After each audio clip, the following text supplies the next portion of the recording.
책을 읽었는데 이상하게도 기억에 남는 게 하나도 없었던 적 있으신가요? 저도 그런 경험이 있었습니다. 그럼 질문 하나 드려볼게요. 여러분은 책을 왜 읽으세요? 제가 서울에 올라와서 충격받은 게 하나 있습니다. 지하철이나 카페에서 책 읽는 사람들이 정말 많았어요. 저는 그게 너무 멋져 보였거든요. 그래서 저도 따라 읽기 시작했습니다. 처음엔 책 읽는 행위에만 집중을 했어요. 읽다 보니까 속도도 빨라지고 새로운 걸 배운다라는 게 너무 즐거웠습니다. 충만감도 들고 속으론 이런 생각도 했죠. 나 책 읽는 사람이야. 그렇게 여러 권을 읽었습니다. 그런데 어느 순간 공허함이 찾아왔어요. 왜일까요? 기억에 남는 게 하나도 없었거든요. 책을 다 읽고 나면 내용이 휘발돼 버려서 나중에 누가 뭐가 제일 인상 깊었어? 하고 물어보면 말로 잘 안 나오더라고요. 그때부터 고민을 했습니다. 그럼 어떻게 읽어야 할까? 다시 여러분께 묻고 싶습니다. 여러분은 책을 왜 읽으시나요? 저는 처음엔 멋져 보이려고, 그 다음에는 지식과 정보를 쌓으려고 읽었습니다. 하지만 깨달았어요. 책을 읽다라는 사전적 의미에만 갇히면 우리는 그냥 읽고 끝내버립니다. 만약 책을 공부한다라고 표현하면 어떨까요? 부담스럽죠. 그래서 시작도 못할지도 몰라요. 결국 중요한 건 왜 책을 읽는가입니다. 인생을 바꾸기 위해 책을 읽는다면 내용을 기억하고 내 것으로 만드는 방법이 필요합니다. 오늘은 그 방법을 알려드릴게요. 이 영상은 해외에서 970만 조회수를 기록한 394만 구독자를 가진 맷 다벨라 채널의 I'll Learn the System for Remember Everything 영상을 참고해 제작했습니다. 지식과 정보에 여러분의 지문을 남기세요. 책을 읽고 나면 뇌가 모든 걸 기억해 줄 거라고 생각하지만 현실은 그렇지 않습니다. 뇌는 우리가 반복해서 꺼내 쓰는 정보만 장기 기억에 저장을 합니다. 그리고 꺼내 쓰는 순간 그 지식에는 우리의 지문이 묻습니다. 내 생각, 내 경험, 내 감정이 스며들면서 정보는 단순한 데이터가 아니라 나만의 지식으로 재탄생하는 거죠. 뇌과학자 제프리 카펠의 연구에 따르면 정보를 꺼내어 설명하거나 글로 적는 인출 연습을 할 때 학습 효과가 50% 이상 높아진다라고 합니다. 즉, 독서의 핵심은 인풋, 읽기가 아니라 아웃풋, 꺼내기, 저의 표현으로는 지문 묻히기라고 합니다. 그리고 책을 읽으면서 제가 경험했거나 감정이입이 되는 문장은 더 기억에 많이 남아서 이게 뇌과학적으로 어떤 관련이 있는지 찾아봤습니다. 저는 이 내용이 이 영상의 핵심이라고 생각합니다. 1단계 자기화. 인간의 뇌는 입력된 정보를 처리할 때 가장 먼저 이게 나랑 관련이 있나?를 먼저 평가합니다. 이때 전뇌측 전전두 피질이 활성화되어 나와 관련 있는 정보는 나의 것이라고 꼬리표를 답니다. 1회독을 할 때 책 내용을 기존의 나의 경험과 연결하거나 아니면 책 내용 중 마음에 드는 부분을 읽고 난 후에 일상에 적용을 해봅니다. 일상에 적용한 내용은 2회독을 할 때 나의 것이라고 꼬리표가 달리게 되면서 그 문장이 더 깊이 이해가 되고 머리에 남기 시작합니다. 2단계 감정 입히기. 자기화된 정보에 감정까지 덧입히면 편도체가 해마와 연결이 되어 장기 기억이 훨씬 강해집니다. 읽은 내용을 실제로 경험하면서 느끼는 감정이 있을 겁니다.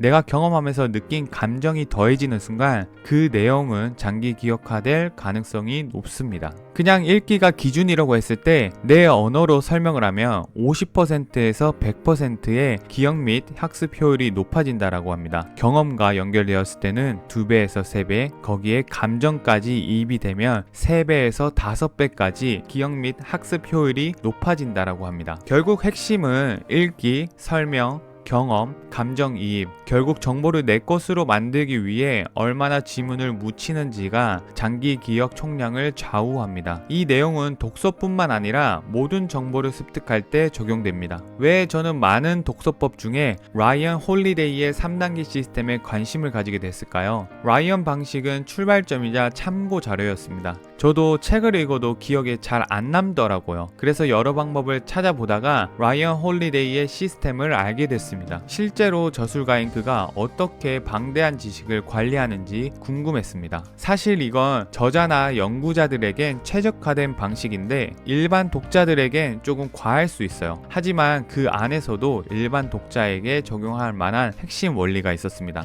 라이언 홀리데이는 에고라는 적, 돌파력, 스틸리스, 등의 베스트셀러를 쓰면서 외부 두뇌 시스템을 만들었습니다. 이것은 총 3단계로 구성되어 있습니다. 1단계, 읽을 때 메모하고 표시하기. 마음에 드는 부분에 밑줄을 긋고 떠오르는 생각은 여백에 간단히 메모합니다. 표시한 페이지는 귀를 접거나 포스트잇을 붙여놓습니다. 2단계, 책을 다 읽은 후 노트 카드 만들기. 표시한 핵심 내용을 카드에 옮깁니다. 내 경험과 연결해서 적습니다. 예를 들어서 이건 내가 요즘 고민하던 문제에 적용할 수 있겠다, 이런 생각도 같이 적어 놓습니다. 3단계, 주제별 카드 정리. 리더십, 창의성, 비즈니스 등 주제별로 분류를 합니다. 필요할 때 카드를 꺼내어 맞춤형 백과사전처럼 사용을 합니다. 앞서 말씀드린 대로 라이언 홀리데이 방식은 저술가로서 수천 권의 책에서 얻은 지식을 나중에 꺼내 쓰기 위해 만든 시스템입니다. 저는 이 방식에서 정보를 다시 꺼내어 정리하는 과정에 주목했습니다. 그런데 일반 독자들에게 카드 작성보다 읽은 내용을 바로 경험하고 감정을 더하는 게 훨씬 쉽고 효과적이겠다라고 생각했습니다. 그래서 저는 그 방식을 참고해서 저만의 3회 독법을 만들었습니다. 다만 그중 출력 단계는 아직 시도해보지는 않았어요. 이번 영상을 계기로 저도 실천해보려고 합니다. 여러분도 같이 해보시면 좋겠습니다.